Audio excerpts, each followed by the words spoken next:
Do you feel stuck? Do you feel like your dreams and your aspirations have gone by the wayside? Do you feel like you're living behind a veil, the 3D matrix, or what I like to call the prescribed life? Hi, I am Melissa with Journey Out of the Bottle, and I created Journey Out of the Bottle to provide a place of inspiration, of hope, of knowing that you're not crazy. There is a life to be lived, one of bliss, one of outlandishly wild dreams being explored and realized. And I'm here to share what I have learned, what I have traversed. I have gone through a wide range of experiences over the last 3 years in awakening from the fuckery of alcohol, awakening from the life that alcohol had me trapped in. This is your treasure map to the technicolor reality that you've glimpsed in your deepest meditations and dreams and imaginations. I've assembled so many powerful tools that accelerated my own transformation, and I'm here to guide you through your journey. Your higher self is waiting. Your cosmic mission is calling. Join me at journeyoutofthebottle.com or find me on Instagram at journeyoutofthebottle. The portal is open when you're ready to step through. Now please take a deep breath. The universe is already rearranging itself for what's about to unfold. All right, Jaya. Melissa. All right. I asked Jaya to be on this podcast because she gave me a little, well, you're one of my, I think we all have spiritual cheerleaders, right? Like a spiritual tribe out there. You know, every person that we meet, we get a little something from them, right? Yeah. And if you're paying attention, sometimes you don't hear it right away. Right. But then later it kind of comes back, and there was some things that you said to me during a coaching session a few years ago that it took, the seed was planted. Right. And then it took a little while for it to sprout. And then I'm like, that was, and it's been with me for a while, but I didn't quite, it's blossoming. I love that. It's blossoming. And, so I just wanted to have you on to I'm like, oh, these are all the people that have helped change my life, that have helped catapult me into like a different dimension of perspective. Right. And you're one of them. So I just figured, like, let's tell a story, right? Let's tell a story. Sure. All right. So tell me about your coaching and what are you doing? Do you have any fun stories that you want to share? Or I can tell the story what changed my life with you. Please. I haven't heard the story, sorry. Yeah. Oh. Do tell. You were there. I may not have known in the moment. I think you were doing some practicing, like you had to get some hours for coaching or something, and I was one of your, practice you were clients. One of the first people that I worked with back in the day. And I still have the journal entries. I was actually going to bring them and kind of show them to you, but I'll show them. I'll post them. I'll post them on this. Okay. Because I'm like, oh, well, what better way to tell people what's going on in my life than just show them? Like, here's my journal. Like, my journals have changed my life. Yeah. I call them my journey journals. Yeah. I journal during journeys.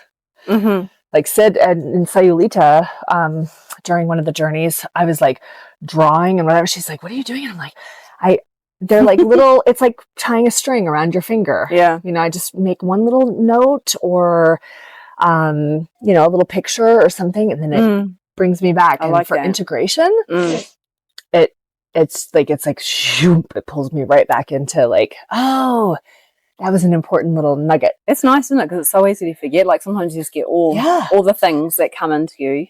Because I've never journaled in Journey, but I'm thinking like maybe there'd be more things that would come even back just to me. kind of like, oh, that word. And I just write down a word. And then I'm like, that all I need is that word to recall it. It's like, like coming back from a dream. Like I can, because when you're in medicine, it's like a dream, right? True. And then you can bring it back into the real world and be like, oh, I pulled the string. So we were talking about, I said something to you like, I just feel like we were talking about being important. You had gotten me, so I want to talk about your process in a little bit, but you had gotten me to a point where like, there was something where I I had been like, oh, I am important. I'm important. And that word important kind of then started taking shape and taking context.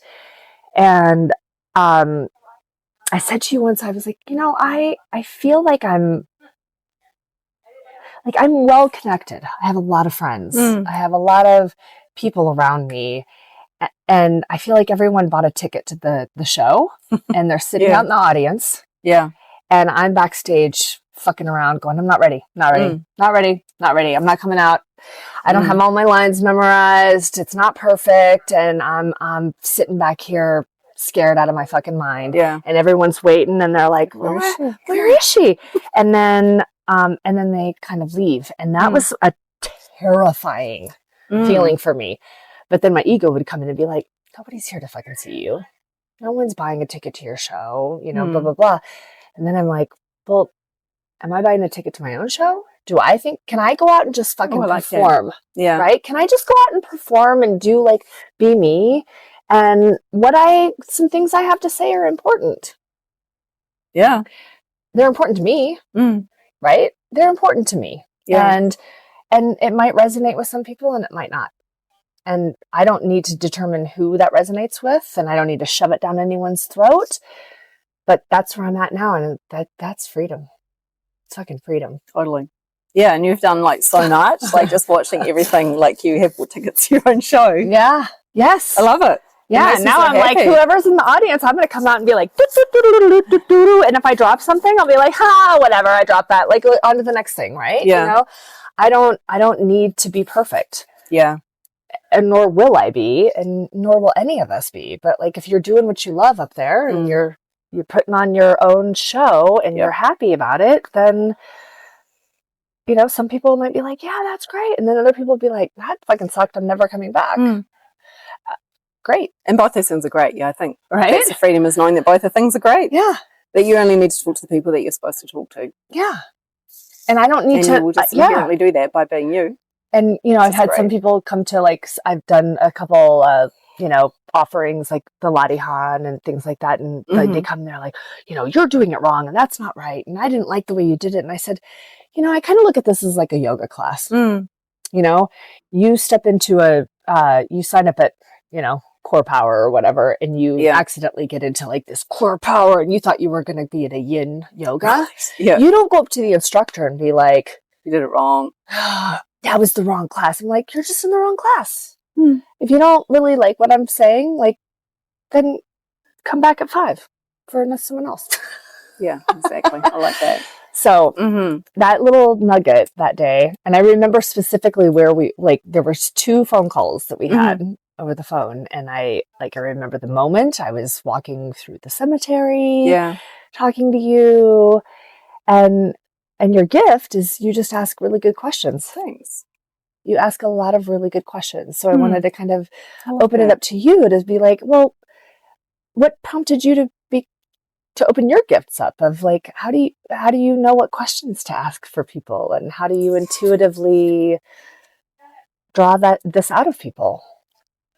That's a great question. Yeah. Well, I guess the same when you do your podcast and stuff, it's part of it is practice, because you get better at anything that you do more than once.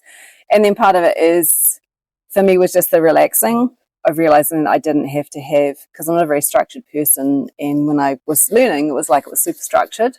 Yep. And I'd be like, oh God, did I say this bit? Did I get that bit right? Did I put that bit in there where it's supposed to go? And then when I got more familiar with it, it was just I can just kind of flow with it. And then I had a really amazing mentor for a while. And she really taught me that. She's like, I don't even know what I say. She's like, I just show up with my clients and I just let it happen and the right things come out of me. I'm like, oh, that's so cool. And so I started just being really conscious of that, of not worrying so much if I did it in this very sequential order, but just more following what came up and just being relaxed. Yeah. Because of it, it's like a self-trust thing. Yeah. You can learn from a book, right? Here's the fundamentals, right? But until you go out and practice it and add your own flair and your own, ways of techniques, right? Then, because I did the same thing. I spent all this money on this coaching program, and I got done, and I was like, I'm never going to do it like that. Right, because it doesn't feel flowy or natural. And now I got to follow this structure. And I was like, I don't know, I can't do that. But now it's like, I took those tools and I learned how to use them myself. Yeah. And sounds like, it's like same just thing. Kind of get into that. So I think one of the things that is like knowing that when you learn something, there's like you learn the structure and then you have that really awkward phase where you're kind of learning how to apply it, and it may or may not feel organic to you. Yeah, like I had that sort of like, oh, this feels really clunky to me, and just knowing that that's just a phase, and then you get to the other phase where you can kind of like ad lib and just kind of flow with stuff. Yeah, and so I think that's just the process of learning, and and knowing that. Then it's not such like, I'm just in this awkward phase where it just feels kind of clunky and it doesn't really feel like me, but I don't know what else to do. Yeah. And then keep going, because ultimately I think that happens.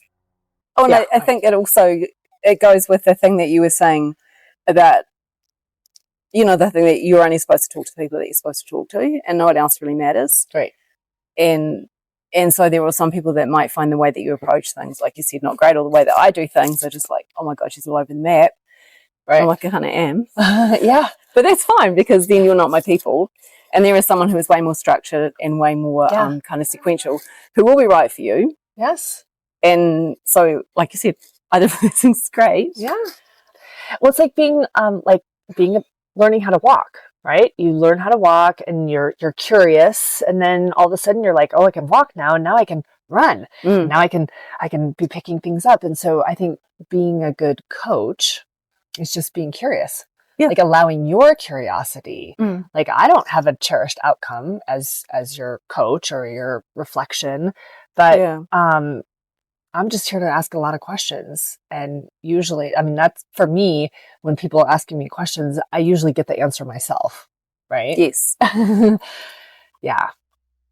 And then which also then reminds me of Gene Keys, right? Gene Keys and human design. I think we've talked about that, and you incorporate a lot of that into there, right? And when you say all over the map, I'm like, I'm a manifesting generator, and allowing myself to be this, kind of free.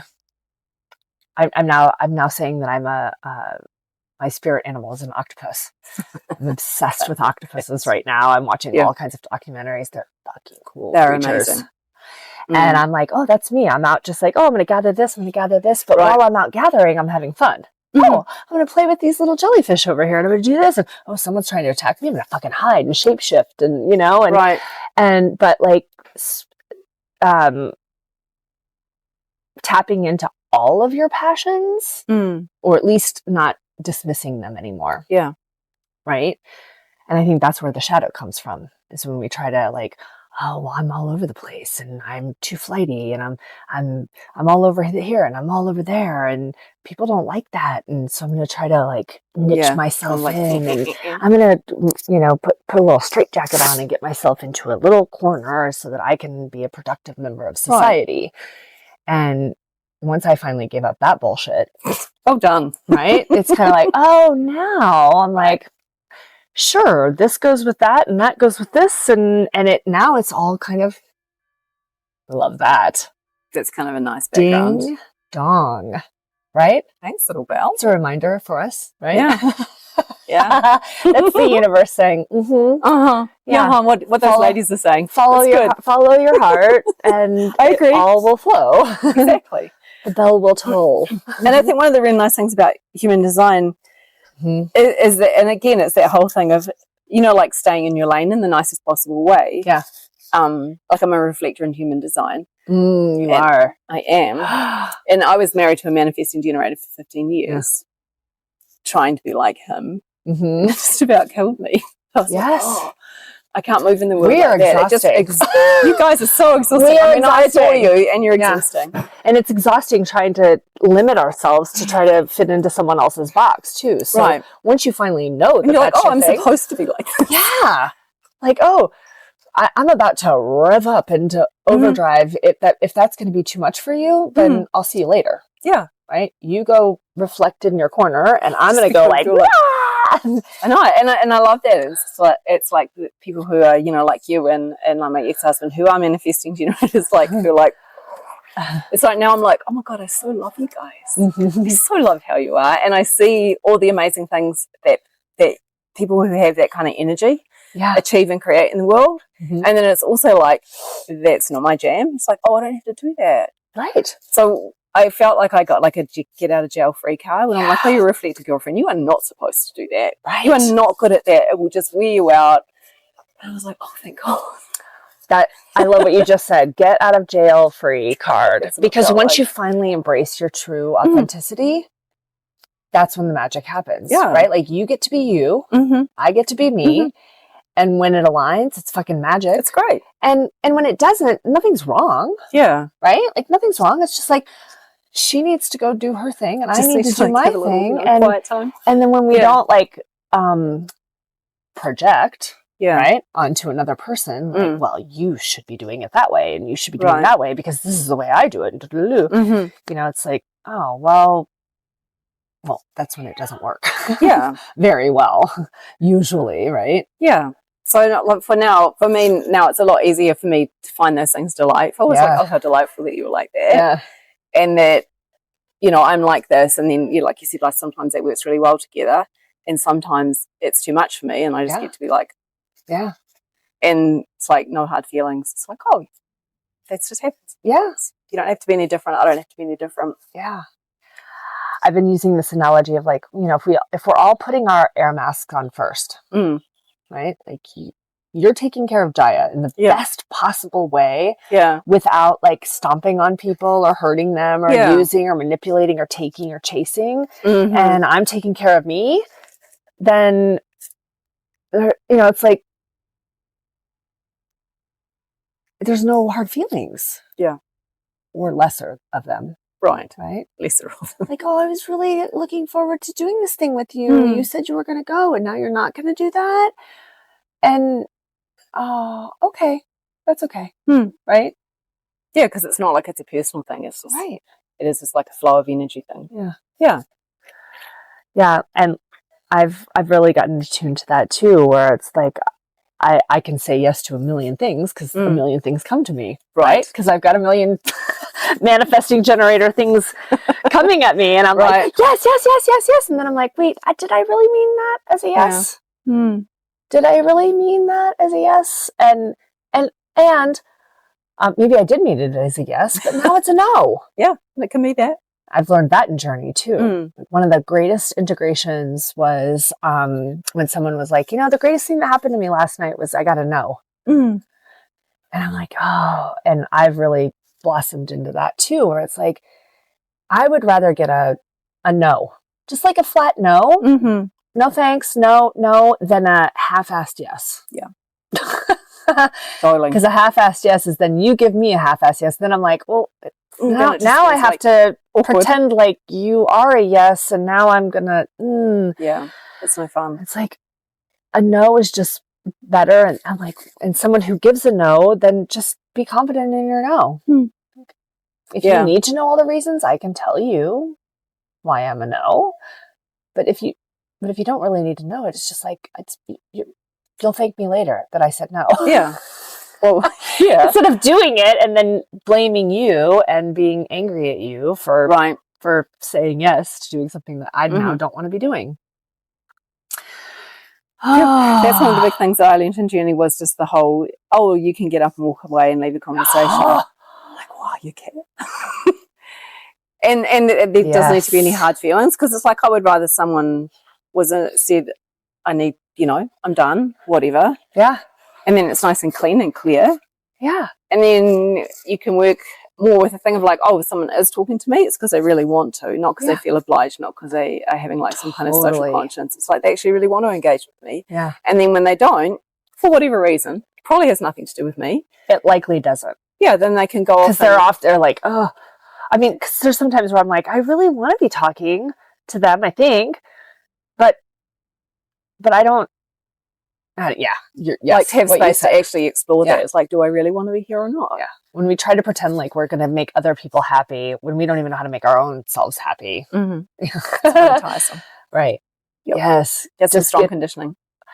It did some, it's just like end scene. And now we're done. Right? And it could be for like, oh shit, I have to shit. Right? I don't need to tell you that, maybe, but I could just be like, you know what? I'm done here now. I gotta go. End scene. Thank you. Yeah. Hi. So yeah. Journeys. Yeah. So how is your coaching business going? Are you loving it? Are you doing it? Are you? Well, I took a break because I went home to New Zealand for 4 months. So I kind of, took a break from it, but it was really good for my clarity, because I think one of the things, with everything is like, what am I really doing? Who am I really talking to? Right. What really lights me up? If you would call you like your niche, I guess, but it's kind of more interesting than what your niche is. And I think the thing for me that I came to, that I'm still kind of exploring, is what I want to work with people who are coming out of relationships who are kind of like in the heartbreak space. Having been there myself kind of epically a few times. Yeah. And learning how to navigate that, like to separate all the things that make up that thing that we call heartbreak. So that I'm kind of rejiggering everything I'm doing towards that. And that's something that kind of really moves me. Like, it moves me that that because we are all, generally speaking, collectively, we're pretty poorly resourced to understand what relationships are, what happens when they end, how we, get over it.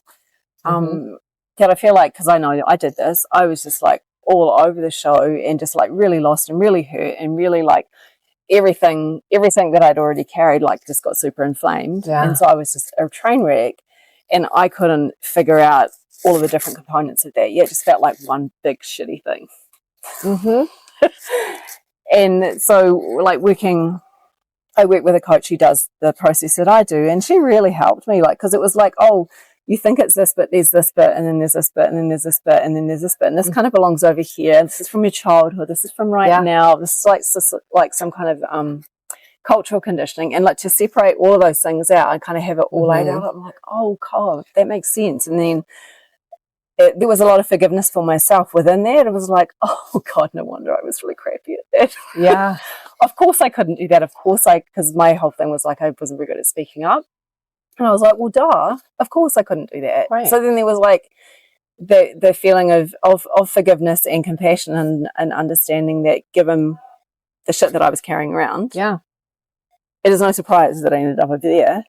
And it was no surprise I didn't have the resources to do that. And so for me going through that process, it was a huge revelation, and so much, like space and freedom. I was like, oh.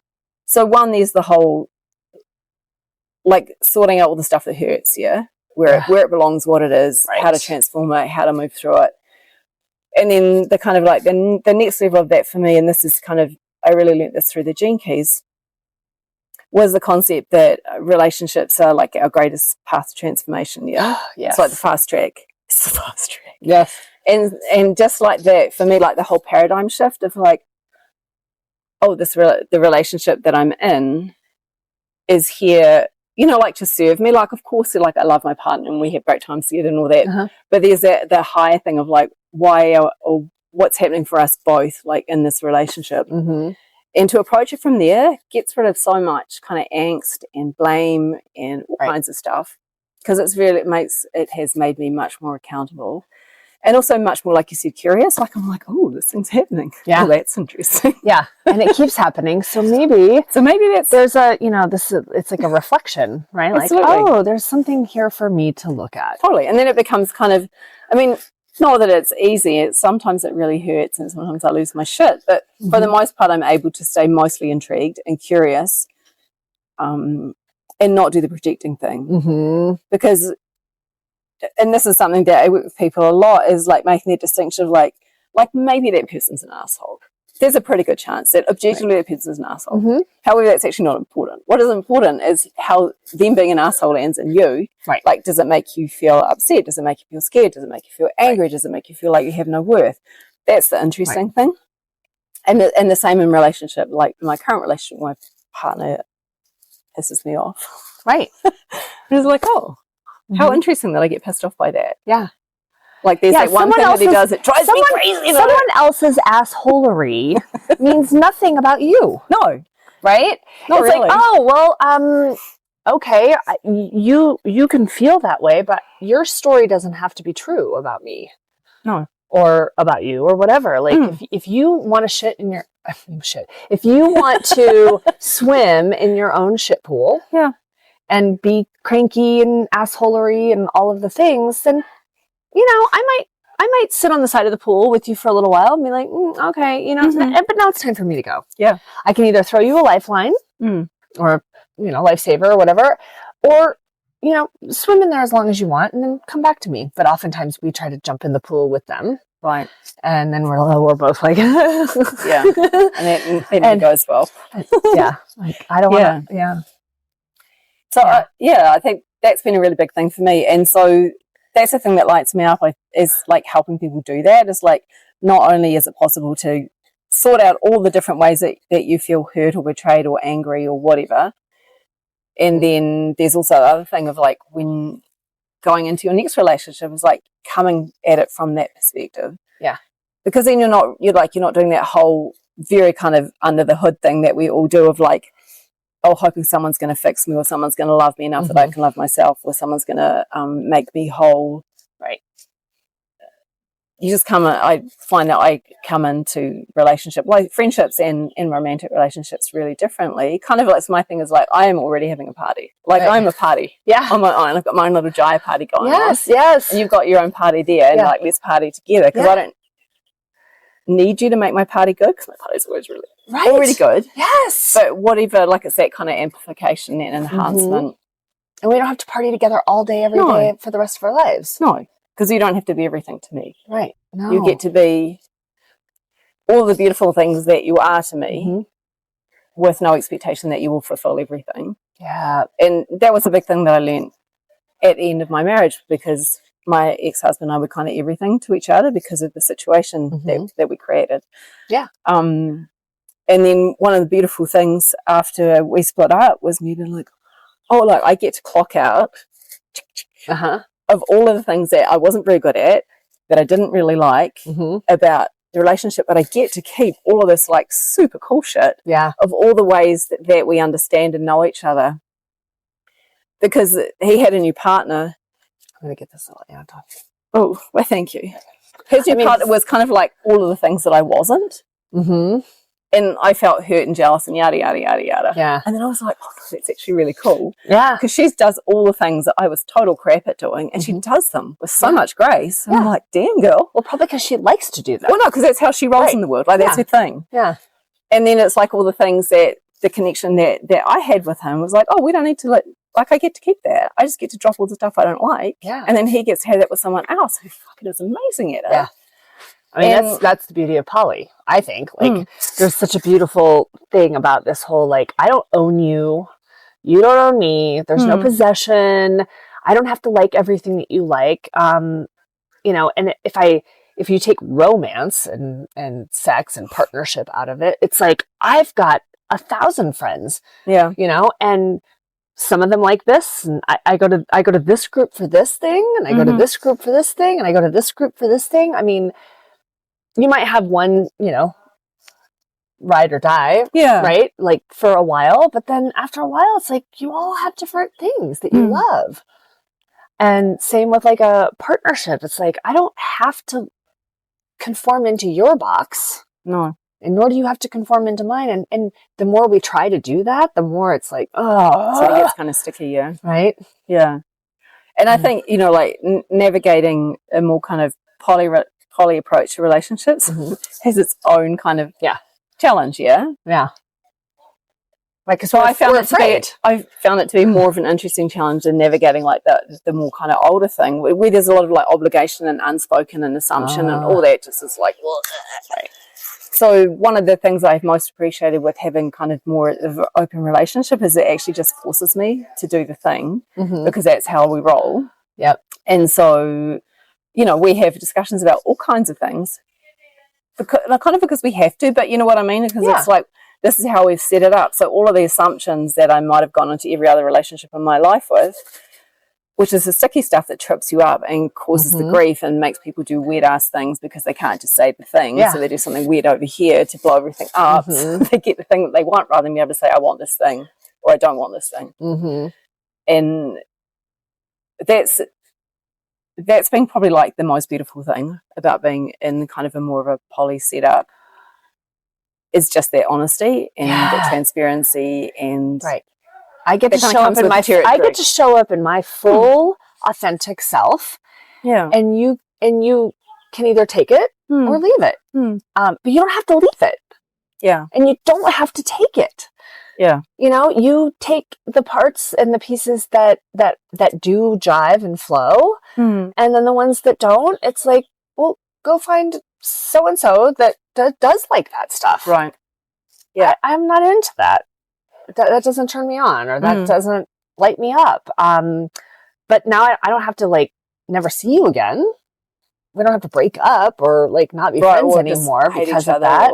Like, and that, I think that's, you know, there's just a systemic programmed, you know, like, you know, we got to get married. You have to partner up. You have to live happily ever after and till death do you part. And then, we're now seeing that does not work for many, many, many, many people. And if we can start to let that go and be like, oh, I'm not a fucking failure if I don't want to spend the rest of my life just with this one person.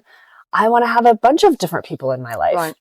And again, coming back to like, I mean, even in a job, you know, like the way we've set up our job structure, our careers, you know, it's like pick one thing and then stick with it till death do you part, and then retire. And everybody looks for that golden, you know, carrot at the end. And it's like, I picked this, so now I got to stick with it. And it's like, well, if you hire me, I'm really, really good at all of these things, but I'm not good at these other things. And when you try to make me do these other things, it really detracts from the shit that I'm good at. And so, you know, it's like, just kind of like, I think we're easing into that as a society. It's slow rolling. It's definitely a lot different. But as we do more podcasts and things like this, where people start talking about it more, like, oh, wait, we can change the structure of how we educate and how we choose our livelihoods, choose our partners, and partners meaning all of the people that are in our lives. God, I really love hanging out with you. And then, wow, now you're gone and I don't see you anymore. Doesn't mean that we're not friends anymore. We might come back together 5 years from now. And I think just having that kind of openness of like because I think one thing that I see that makes me really sad is that whole like people almost feeling obligated to hate their partners, and it's it's more like that because they can't get past that really stickiness. And like I feel really grateful that with my ex-husband and I, because we started a journey when we were breaking up. We both did some coaching. We had a lot of love and support from a lot of really amazing people, and so we was pretty awkward in the middle, like everything is. It gets. But at the end, it's like, oh, I don't have to hate you. How cool is that? I don't have to even feel angry or disappointed or anything. Because it's like, oh, like the time that we were together, we fucking knocked it out of the park and we had like the best time. And then it was like, oh no, this is just a cycle that's ending. So why would I be angry about that? Like it hurt. But as soon as I understood that, it was like, oh, that's all it is. I haven't been betrayed and abandoned and blah, blah, blah, blah, blah, blah, which was kind of like the story I had in my head. Nor am I a failure because my marriage only lasted 15 years. And, you know, when we talk about like the kind of stories that we carry around, that really came out for me hard. It was like, oh, I can't even believe that I believe that. I was like, oh, my marriage was a failure because we're only, where the fuck did that come from? Well, I didn't even want to keep married. I mean, so well, again, in society, like we're all judging one another, but we're judging ourselves first and foremost. Like, oh, everyone's going to judge me if I get divorced. Everyone's, oh, what are they going to think? What are they going to think? What are they going to think? So I better stick this out because I don't want people to think that I didn't try hard enough, or you know, and or if we don't get to have like that photo of when we were like 20 and then that other photo when we were like 80. We failed. And there really is no such thing as rejection. You know, that's a made up thing. And if somebody does like, oh, no, it doesn't jive with me. Is that the worst thing in the world? It goes back to that no. Like, I'd rather get a no. Like, no, I don't really like that.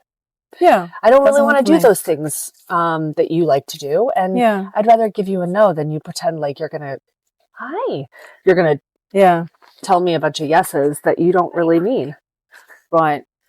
Because I think that the whole like rejection thing becomes kind of like a proxy for a whole bunch of other things. Like, because then you get into like the stories and the beliefs of like, oh, that person said no to me. Oh my God, that means that I am yada, yada, yada, or I'm not yada, yada, yada. I'm not good enough. And so I'm not worthy enough. It's not actually the rejection, because the rejection like is just like a simple moment in time where someone said no to you. That it's so easy to get on that whole train of like, oh, you see, I'm not lovable. I'm worthless. I'm not important. Right. I don't matter. Yeah. People can't be trusted. And that's the thing that hurts you. It's not the rejection. It's, you know, and I think all the stories helping people to see the difference between those things. Like, there's an enormous amount of freedom in that. Not that, you know, when that happens to me, I'm still just like, wow. Yeah. I feel a little sad, but then I'm like, hold on a minute. Right. What am I doing here? What am I telling myself about the thing that just happened? Yeah, I reached out to an old friend the other day. I was like, oh, I've come out of my hidey hole. And I reached out to someone and they were like, hey, that's great. And then the next line was like, I don't really have the space to have one-on-one with you right now. Right. And that little part of me, there was a little part that was like, oh, what? I'm back. I'm back now. I'm ready. You should just welcome me with open arms and be like, oh, great, you know? And luckily, I didn't get caught down in that rabbit hole of like, well, why not? Why aren't you wanting to hang out with me now that I'm ready? You know? And I was like, oh, I just got a no. Yeah. And wow, how freeing that is for all of us. I know, because you're not going to be like, oh, yeah. Thank you for saying no. Right. Because I really want to hang out with you. And maybe it's just no, not right now. It wasn't like I never want to speak to you again. Right. It's just like, I don't have the space to have a one-on-one thing going on with you right now. And it's probably because maybe they have, who knows why, right? Do I need to know the why?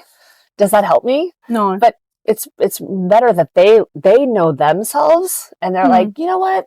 I have this, and this, and I don't have space for it right now. So I'm just going to say no thanks. And now I'm like, oh, great. I don't have to keep going, where are you? What's going on? What? Yeah. Right. Yeah, and you don't have to obsess about it or worry about it. Yeah, and I don't have to make it mean something I got a clear about me. And they don't like me. I did something wrong. I pushed them away. I did, you know, blah, blah, blah. I didn't do enough. I stepped away for too long. Like, I could just let go of all of that shit and just be like, great. Isn't that great? Yeah. So delightful. Freeing. So easy. Freeing. It really is easy when you, like Richard Rudd says, right? Easy is right. Easy is right, yeah. He does say that. Easy is right.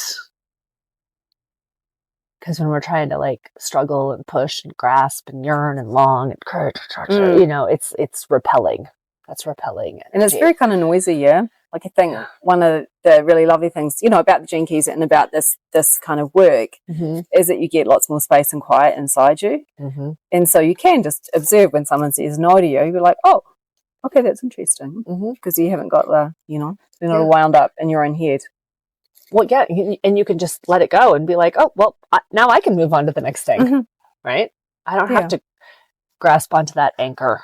Yeah. You know, because when someone says no to you, there's probably 4 really good fuck yeses right behind it. That is also true. Thanks for making space for those. Right. Yeah. Oh, this is lovely. So fun. I don't know. Anything else you want to say before we wrap it up? Because we've got to move on to the next part of our journeys. That's right. No, I don't think so. But I just super appreciate the chance to hear that, because I think, you know, you've probably experienced that as well. Like, you work with people, and then, you know, like I'm seeing how much you've changed from when we started working together. I know that you've done a lot of different things, and like you said, you've got fed from lots of different places. But it's really beautiful to see where you are now and you're just like, just on fire.